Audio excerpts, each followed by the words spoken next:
Hello guys, welcome to Pronouncist, your pronunciation guide. Today we will learn how to pronounce the word shown on the screen. Irrelevant. Both US and UK have the same pronunciation of this word. Irrelevant. Now read the syllables shown on the screen naturally. I, rel, vunt. Irrelevant.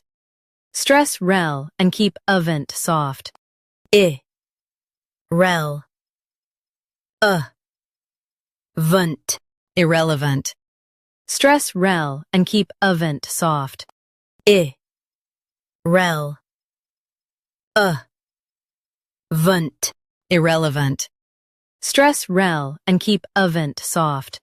I, rel, vunt. Irrelevant. Practice repeatedly and you'll soon be able to say this word perfectly. The best way to practice is to repeat the syllable multiple times. The meaning of the word is not related or applicable.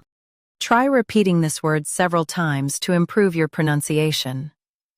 We post daily videos on useful and commonly mispronounced words to help you speak clearly and confidently.